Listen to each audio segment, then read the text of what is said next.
Amém. Eu tô tão feliz, gente. Hoje eu tô chorosa. Não, mas eu tô chorosa demais desde ontem. Eu quase não consegui escrever essa mensagem. Na verdade, eu não escrevi. O que eu fiz aqui hoje foi só um rascunho, porque a história da nossa igreja me fez voltar à margem de um rio onde eu vi ela nascer.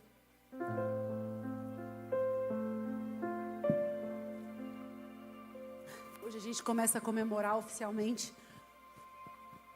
os 9 anos em que a casa existe. E o número 9 em si, o Átila falou um pouco sobre isso essa semana, carrega uma força enorme. O número 9, espiritualmente, na Bíblia, aparece, e eu não estou sendo mística, nem estou fazendo adivinhações aqui, eu estou falando de Bíblia.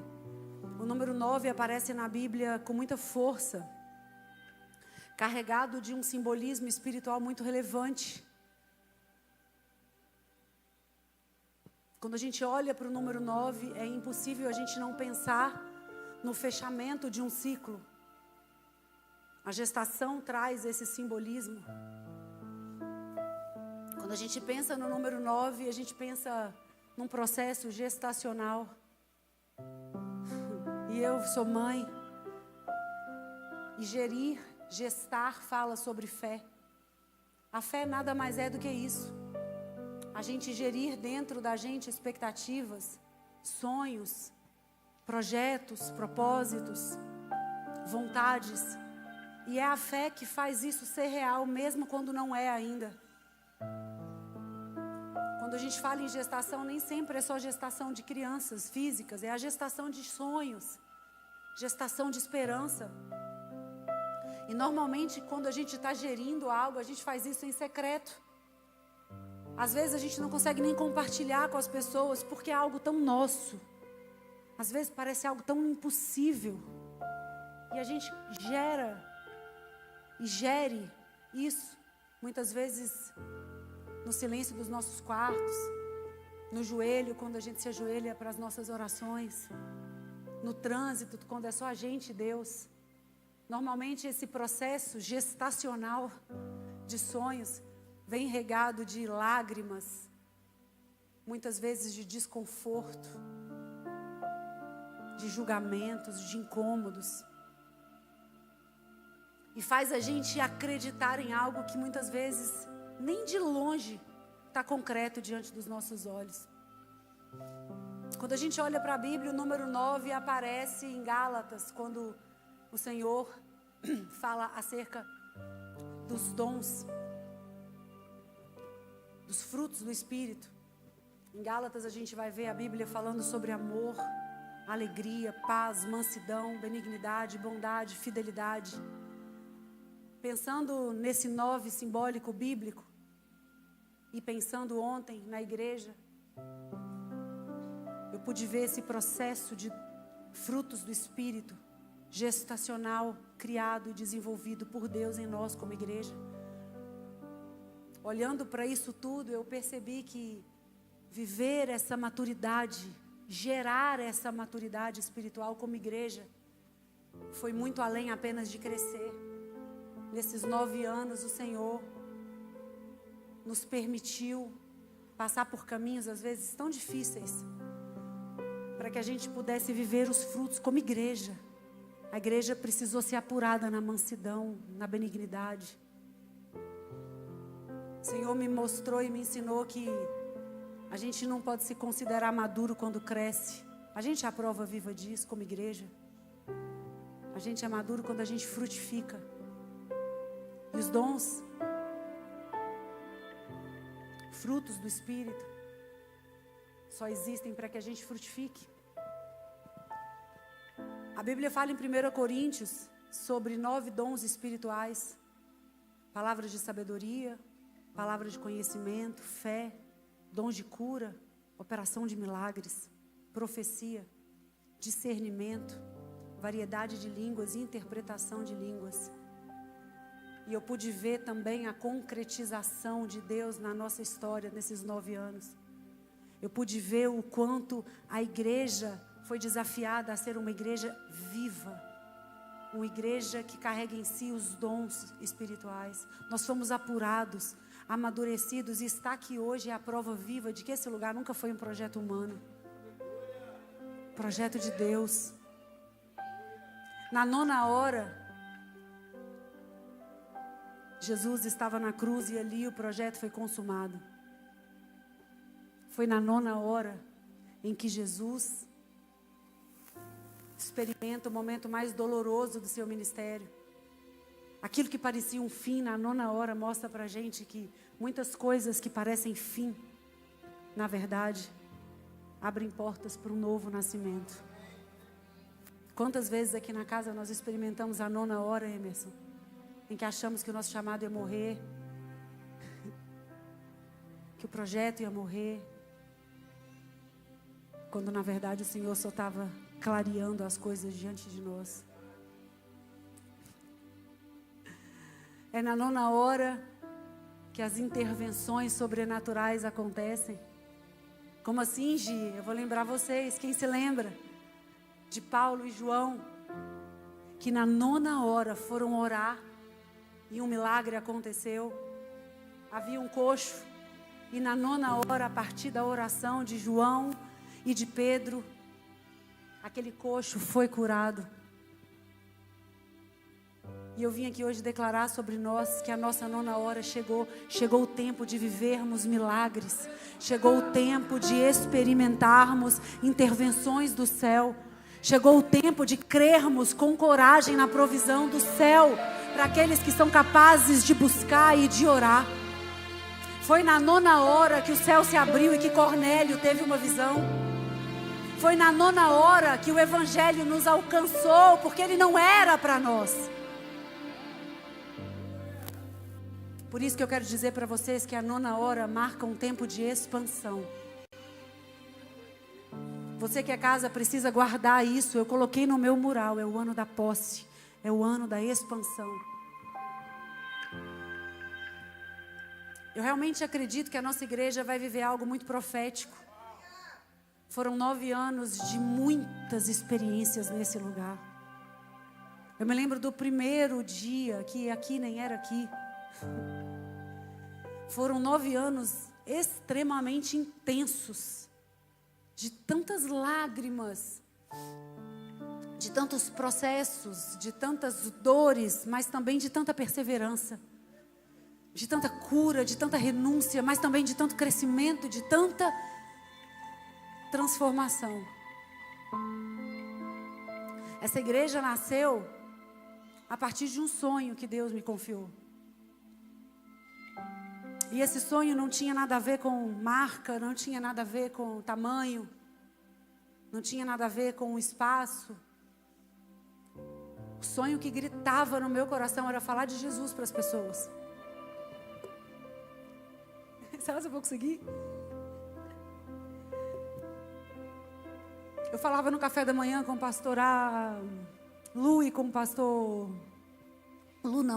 pastor Aninha e pastor Alisson. Do quanto Jesus é simples, é próximo, é fácil, é acessível. E o meu sonho, pastor, sempre foi falar dele para as pessoas. Sempre foi levar esperança e dizer, calma, Jesus conserta.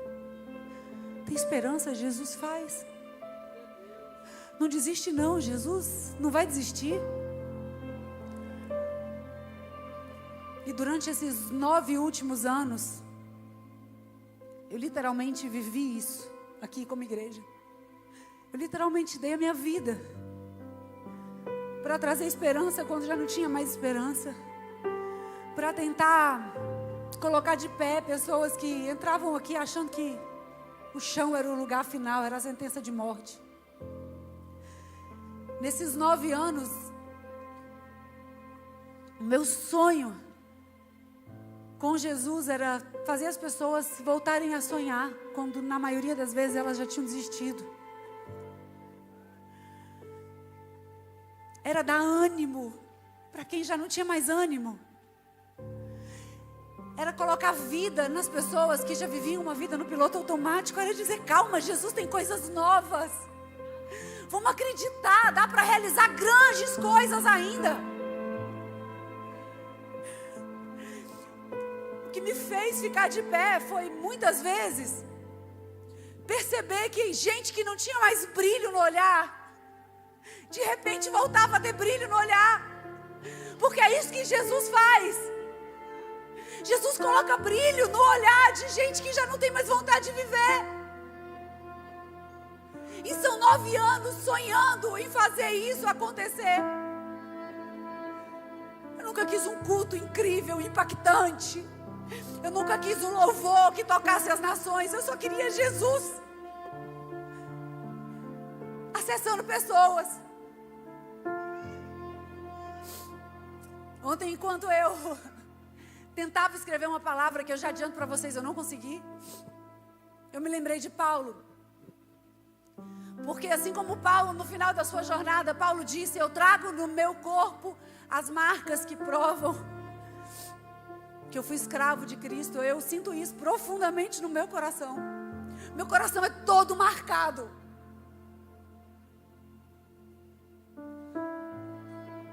E eu trago no corpo e no meu coração as marcas de quem tem 9 anos que luta por essa visão. Por essa visão eu já sangrei, por essa visão eu já chorei, por essa visão eu tenho vivido. E eu tenho certeza absoluta que essa visão é que me manteve viva também.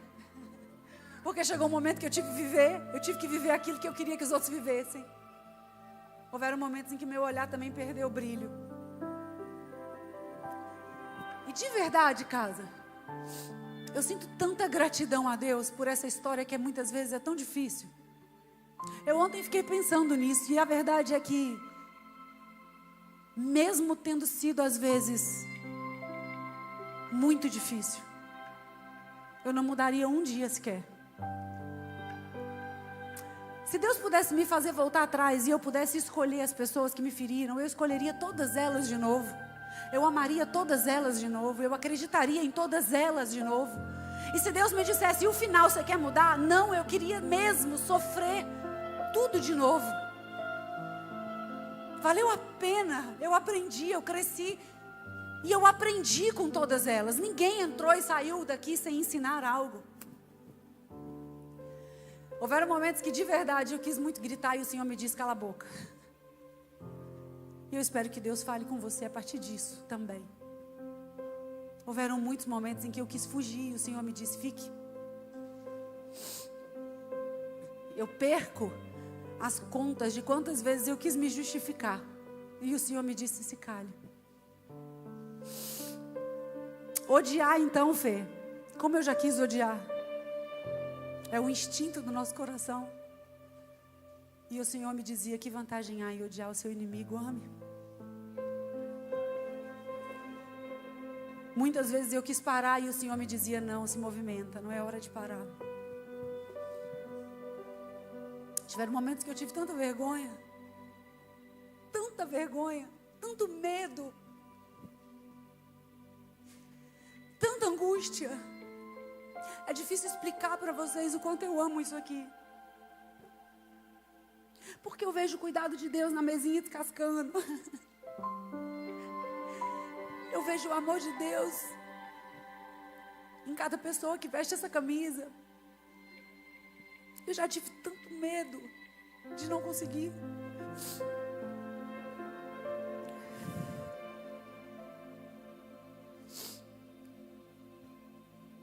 E eu fiquei pensando ontem, o que essa história pode ensinar para a igreja? Como que eu posso acrescentar? Como que talvez essa data, mais do que uma data, possa servir de inspiração? E o Senhor me deu, obrigada, filho, toalhinha.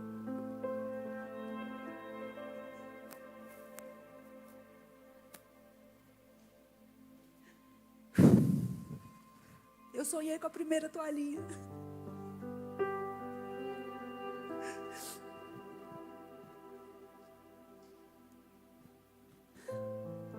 Eu queria que ela fosse a toalhinha mais chique da cidade. E a primeira coisa que o Senhor me trouxe à memória foi sobre obediência. A Bíblia fala em João capítulo 15, versículo 14. Vós sereis meus amigos se fizerem aquilo que eu mando. Isso é tão forte porque a gente faz, falei isso de manhã no café. A gente faz da palavra de Deus uma arma apontada para a cabeça das pessoas e de repente obedecer é algo que gera medo, fardo. Mas eu só cheguei até aqui porque a obediência me ensinou a ser amiga de Deus. Obediência não é um peso que a gente carrega, não é um fardo. Não é uma exigência de um pai rabugento, autoritário, violento. Obediência é amizade. Como Jesus foi meu amigo. Eu precisei de muita amizade com ele para obedecer, Fê. Muita intimidade com esse amigo. E eu dizia: Senhor, se o Senhor está me pedindo, é porque o Senhor sabe, eu vou confiar.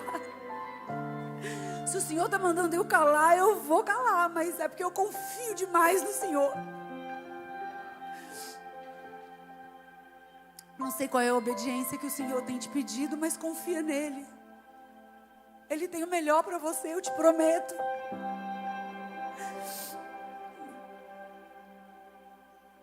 Essa obediência nasceu em mim há 9 anos, 10. Quando o Senhor me disse: larga tudo e vai para uma terra que você não conhece ninguém. E eu larguei tudo mesmo. Eu larguei o Davizinho, eu larguei Mari para trás. E eu vim.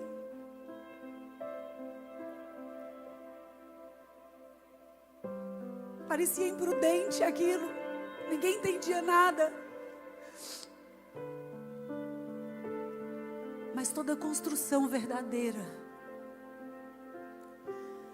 toda construção, quando ela é genuinamente dos céus para as nossas vidas, começa assim, com escolhas que parecem tão improváveis.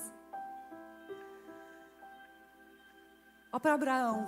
Abraão, sai da tua terra, afaste da sua parentela e vá para um lugar que eu não vou te mostrar agora, eu só vou te mostrar quando você confiar em mim para ir.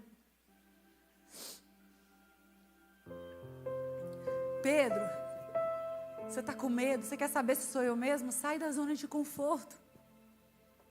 Vem. Caminha sobre as águas. Noé, vai chover. O que é chuva, Deus? Aonde é Goiânia? Quem é esse povo que o Senhor ama? Não interessa. Só vai. Lá eu te mostro. E tem 9 anos que Ele tem mostrado. Vocês são a prova viva de que lá atrás eu não conhecia chuva, eu não conhecia tempestade, eu não conhecia. Mas eu conhecia aquele que queria fazer a arca.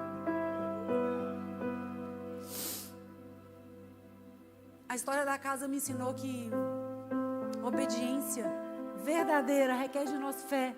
A gente acha que fé vem no culto, Fê. E eu queria falar de Jesus assim, do jeito que eu estou falando agora. A gente acha que fé é coisa de gente chique, madura. Fé é a capacidade de, como uma criança, olhar para o pai. Se eu chegar aqui agora, ficar na beiradinha e falar para a Nina: Nina, corre aqui, dá um pulo. Ela vai me obedecer porque ela tem fé. Até hoje, gente, a coisa que Deus menos faz comigo é me explicar nada. Eu confesso para vocês, eu sigo sentindo muito medo. Muito medo. Eu sigo me sentindo ainda muito pequenininha diante dos gigantes que se levantam. Mas eu sigo confiando demais em Deus. Confia nele. Eu não sei qual é o seu desafio, eu não sei qual é o lugar que Deus está te pedindo para pular, mas se Ele está te pedindo, eu te prometo, vai dar certo. Confia nele.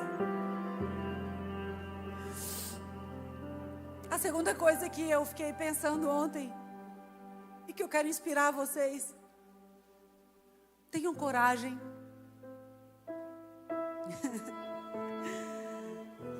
Cada tijolo desse lugar, cada culto nesse lugar, cada escolha desde o primeiro dia foram marcados por muita coragem. Foi necessário uma coragem gigantesca, gente, para querer falar de Jesus sem colocar medo no coração das pessoas. Foi necessário no início uma coragem gigantesca para sonhar com um lugar que não tivesse uma placa na porta, que não tivesse um nome. Eu não queria que as pessoas brigassem por um nome. Foi necessário uma coragem gigantesca para lutar por uma cultura, que é a cultura que a gente vive hoje. Eu era muito chata para que hoje vocês pudessem ter esse silêncio na igreja, enquanto a palavra é pregada. Foi necessário muita coragem para ofertar tudo que eu tinha várias e várias vezes até hoje. Foram carros, foram casas.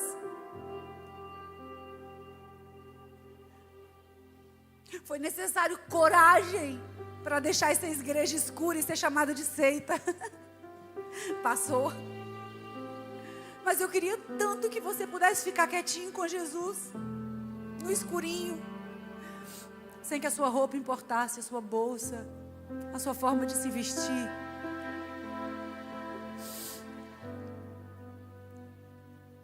Foi necessário coragem para acreditar em tanta gente ruim, a começar de mim mesma. Foi necessário coragem para chamar gente que não prestava de pastor.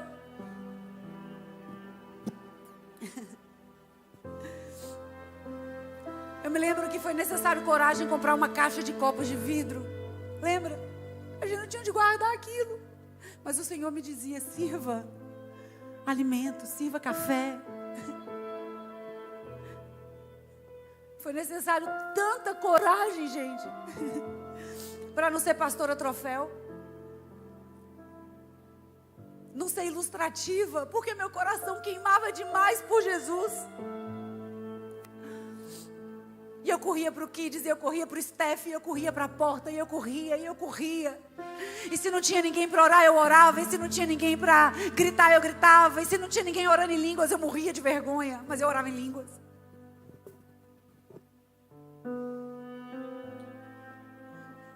Foi necessário tanta coragem para colocar meu nome no contrato e assumir uma conta tão alta de ser paga no fim de cada mês, sabendo que isso podia custar os meus filhos, o meu futuro, a minha segurança.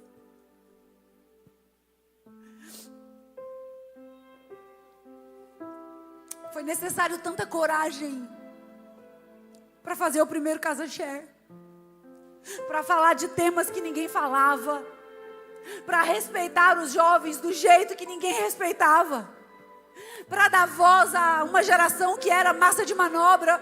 A gente apanhou tanto. Foi necessário tanta coragem para dizer não uma, não duas, não três, não quatro e até hoje. Por favor, me xinguem, batam em mim, batam nos meus filhos, batam na minha casa, mas não bate na igreja, ela não tem culpa de nada.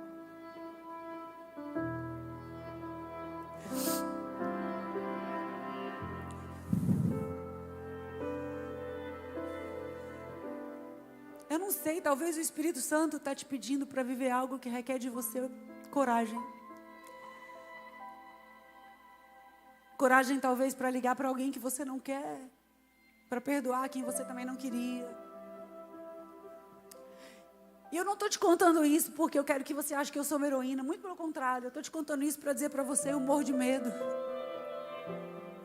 Coragem não é a gente não ter medo das coisas. Coragem é a gente fazer mesmo com medo. Faça. Comece. Tenha coragem de se expor. Ai, mas eu vou parecer tolo. Não tem problema. Ah, mas vão me julgar. Não tem problema. Se o Espírito Santo está te convidando, tenha coragem. Você vai viver uma história incrível se você tiver coragem. Hoje o Senhor me pede coragem para delegar. Gente, como é difícil de soltar. Como Como é difícil deixar crescer para além de você.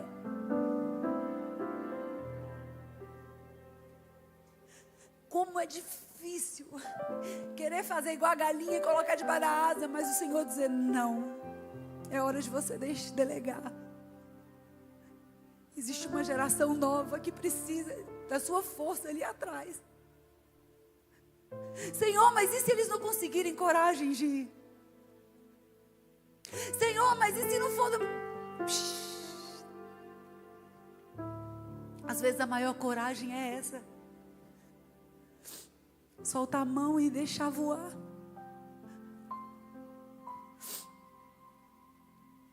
Terceira coisa que nos permitiram chegar até aqui e que eu quero te inspirar nessa manhã. Ai de mim se não fosse o olhar de Jesus. Nesses 9 anos eu pude testemunhar desse amor violento. Deixa eu te dizer, Jesus te ama de maneira violenta. Não violento agressivo, mas o tipo de amor que sobe as montanhas, destrói as barreiras. O amor violento que vai no profundo abismo te encontrar. Não existe anjos, demônios, potestades que se afaste desse amor violento. Não existe pecado, não existe dor, nada é capaz de te afastar desse violento amor de Deus.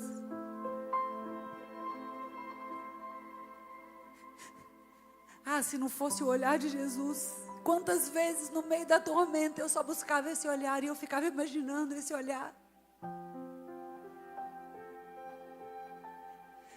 Às vezes você entrou aqui também com o coração assim, desesperado. Fecha os seus olhos e imagina o olhar dele. Quando tanta gente tinha tanta expectativa sobre mim. E eu confesso para vocês, eu tinha tanto medo de errar. A única coisa que me manteve de pé foi olhar para o olhar dele. Porque quando você imagina o olhar de Jesus, todo o resto perde importância. No meio daquele barulho todo, eu imaginava Jesus buscando em mim, somente eu mesma. Não tem nada mais profundo que isso. Saber que Jesus não está buscando nada além de você mesmo. Jesus não está buscando em você a expectativa de ninguém. E eu olhava para Jesus e eu dizia, tá bom, então já que é só isso que você quer, eu acho que eu consigo. Se é só eu ser eu mesma, se é só eu não negociar aquilo que a gente tem entre a gente, eu acho que eu consigo. Então vamos lá mais uma vez, Jesus.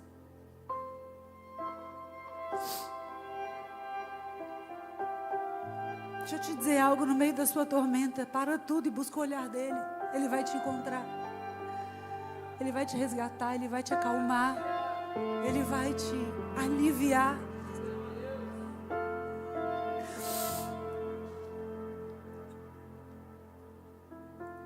Olhar para Jesus me fazia agradecer. Só por isso a gente está de pé, casa. A Bíblia vai dizer em tudo dai graça, sim ou não?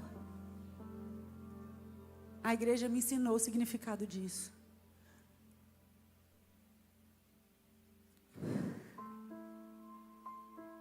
Nesses 9 anos, o que me manteve de pé foi olhar para ele e dizer, obrigada, Jesus. Eu não sei por que o Senhor está me confiando isso, mas obrigada.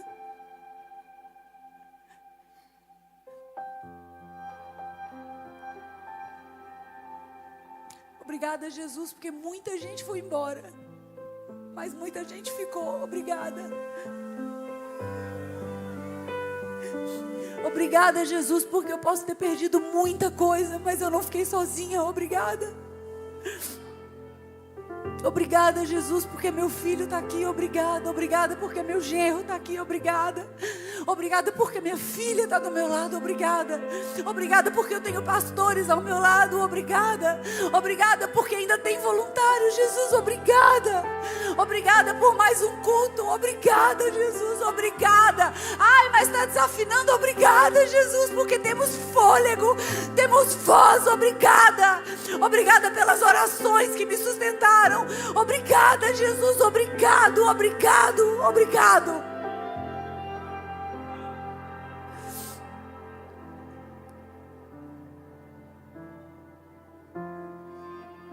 Quando a gente aprende a agradecer, é como se uma âncora espiritual nos prendesse a Ele. Muita gente dizia, você tem que agradecer. E eu dizia, como é que Jesus está me pedindo para agradecer por uma violência? Nunca foi sobre agradecer por tudo. Foi sobre agradecer em tudo.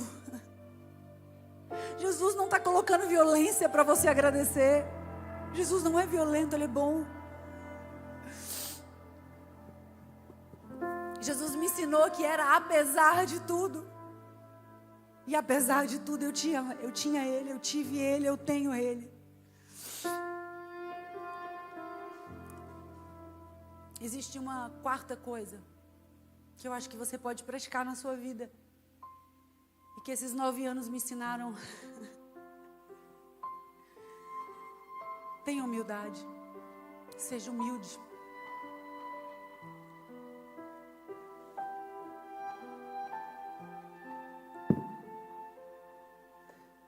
Foram 9 anos de muitas conquistas. Muitos números, muita fama. Muito sucesso. Muitos aplausos, muitos elogios, muitas alianças, muitas oportunidades. Meu Deus, muita bajulação, muito glamour. Foram anos de muitas conquistas genuínas de Deus. Nossa igreja tem uma história louvável, linda. Esse pedacinho aqui já tocou o mundo inteiro. Através de palavras, de pessoas, de alianças, de canções. Já foram Grammys. Já foram viagens. E não é que eu não tenha me alegrado por isso. Muito pelo contrário, óbvio que eu me alegro, óbvio.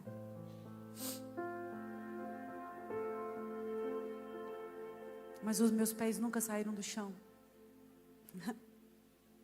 Fui chamada de chata, de estraga prazeres, de enjoada. Sim ou não, pastor Eric? Tá vendo? Lá vem a pastora enjoada.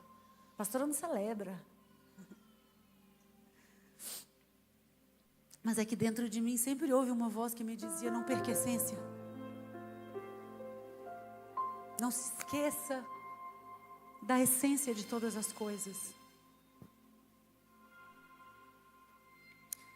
Se eu me esquecesse que a casa nasceu para os pastores sentarem do jeitinho que eles estão ali, ó. Cadê pastor Alice, pastor Aninha, onde vocês estão? Cadê Lu? Cadê os outros pastores? Eu tô chorosa, gente. Não tem lugar marcado. Se a gente começasse a achar que a gente merecia lugar marcado, copo especial. Você quer fazer sucesso? Não perca a sua essência. A cada degrau que o Senhor te permitir subir em grandeza, em fama, em números, em glamour, em poder, em convites. Suba sem medo. Se é o Senhor que está te permitindo viver, viva. Mas espiritualmente vá descendo degraus em humildade, em mansidão, em sabedoria. Quanto mais a gente desce em humildade, mais os nossos pés são firmados na dependência de Deus. Em todo o tempo eu tinha claro que eu era dependente dele, Fê. Como ainda somos.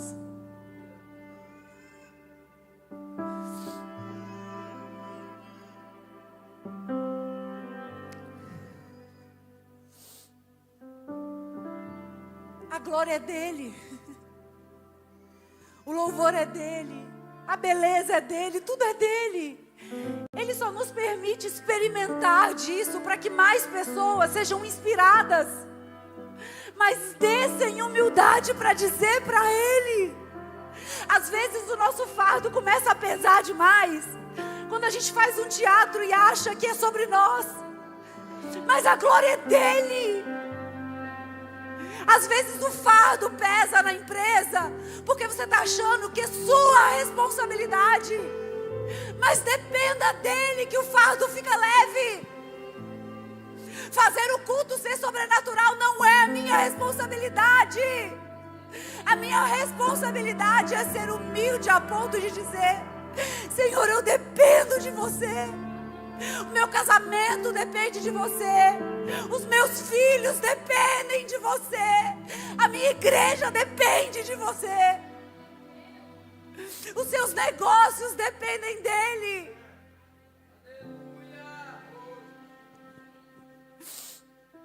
Entregue tudo. Faça o seu melhor, sonhe alto. Deseje coisas grandiosas. Mas nunca se esqueça de guardar a humildade do seu coração, sabendo que você depende dEle. Sem perdão a gente não tinha chegado até aqui. Eu vou acabar agora. É tempo de perdoarmos, casa. Se a gente não fosse perdoador, nós seríamos uma igreja de pessoas amarguradas, ressentidas, feridas. E gente ferida não consegue curar ninguém. Gente amargurada não consegue amar. A amargura contamina o amor. Se a gente não soubesse se perdoar, porque também erramos tantas vezes. E foi preciso recalcular a rota e dizer: Senhor, a tua graça vai nos permitir tentar de novo.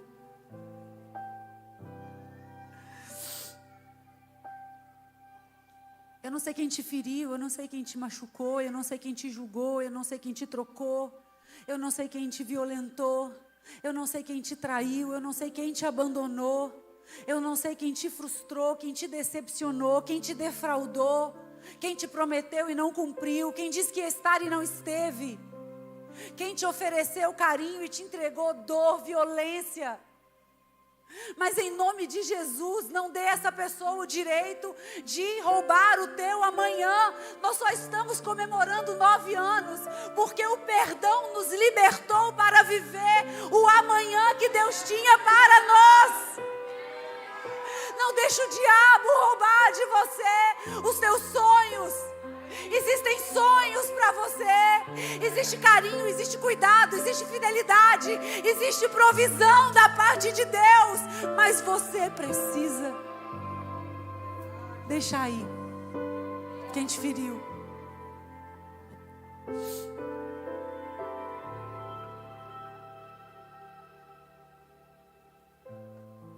E por último, o Átila falou sobre isso agora antes. Romanos capítulo 5 diz: a tribulação produz perseverança. A perseverança produz experiência.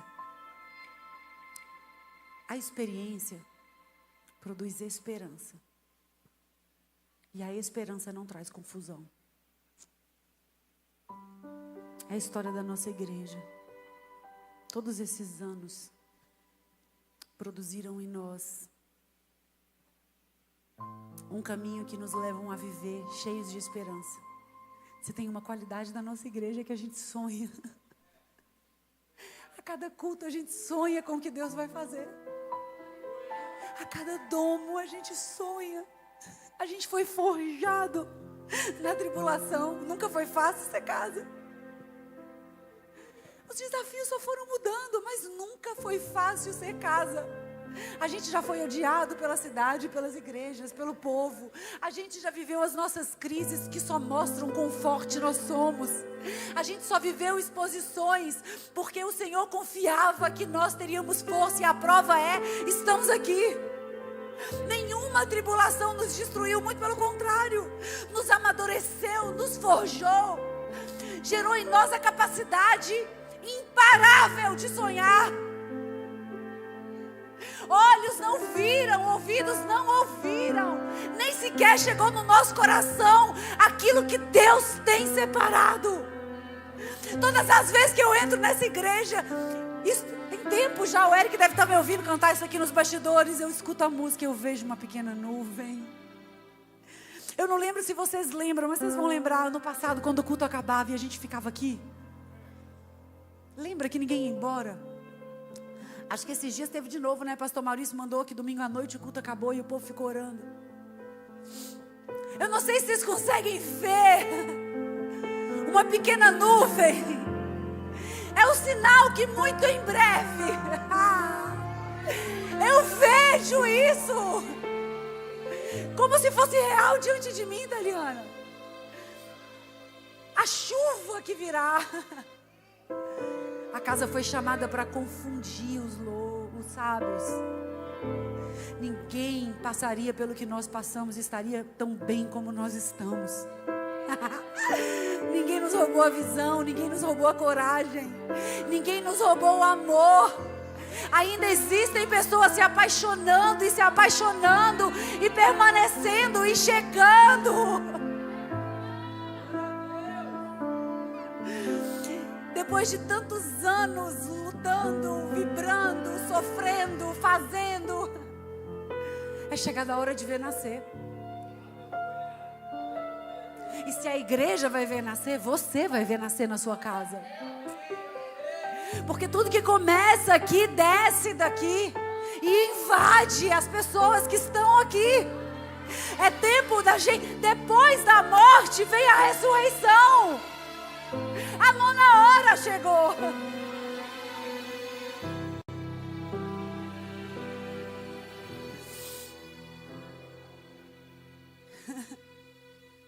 Muita gente olha pra gente e vê uma igreja, uma marca. Muita gente olha pra nós e vê músicas, canções, números, a mídia que é um sucesso. A igreja que parecia boate, a igreja que, para contrariar as pessoas, vira e mexe, está na Globo. Mas eu, Giovana, a pessoa que está aqui desde o dia 00001 até o dia, sei lá que milésimo é esse dia chamado hoje. Quando eu olho para esse lugar, eu só consigo enxergar uma coisa: rostos. Quando eu penso na casa, quando eu tento falar sobre a igreja, a única coisa que eu consigo pensar são em rostos. Rostos que desceram essa escada com vontade de desistir, não desistiram. Quando eu oro por essa igreja, eu oro por novos rostos, eu peço por rostos de pessoas. Eu peço a Deus para trazer rostos que entrem aqui sem esperança, mas saiam daqui com esperança. Eu peço a Deus por jovens sonhando em fazer a diferença. Eu peço para Deus uma nação de pessoas, de uma igreja que sonha em falar de Jesus sem massacrar, sem ferir, sem machucar, sem maltratar. Eu peço a Deus por rostos de guerreiros corajosos que vão dizer: mãos à obra, vamos fazer de novo.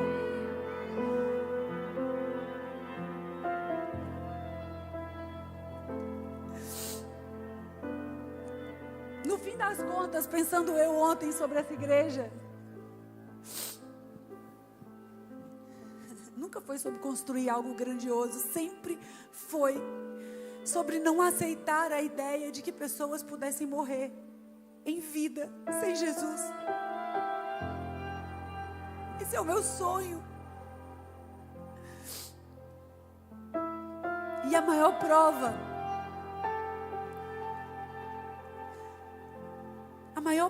de que Deus esteve aqui o tempo inteiro, seja o fato de que a gente está aqui hoje. Nós sobrevivemos, casa. Tem noção, Taliana? A gente sobreviveu. A gente sobreviveu aos dias maus, a gente sobreviveu ao medo, Vitor.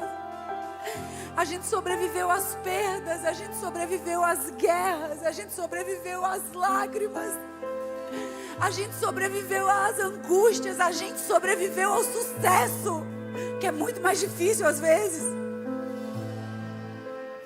E a gente não sobreviveu porque a gente é bom, a gente sobreviveu porque Deus é fiel. Deus é fiel. Deixa eu te dizer, Deus é fiel. Não pare, não desista. Não desanime, não pare de acreditar, porque Deus é fiel.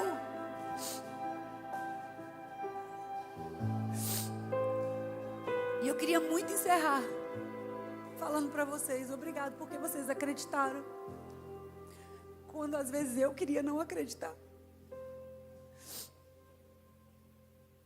Obrigado porque vocês, todos, os que estão aqui, mas também os que não estão mais aqui, seguraram as minhas mãos.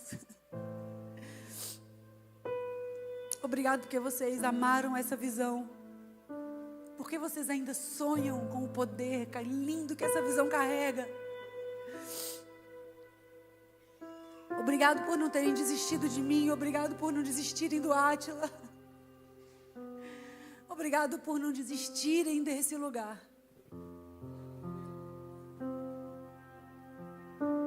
Há 9 anos,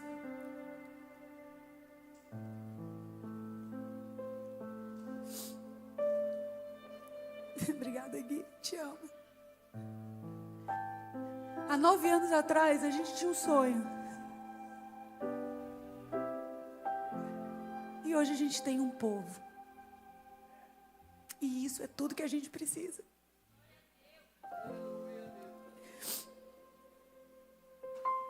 Eu espero do fundo do meu coração que olhar para a história da sua igreja te inspire a não desistir da sua casa, da sua família, dos teus sonhos.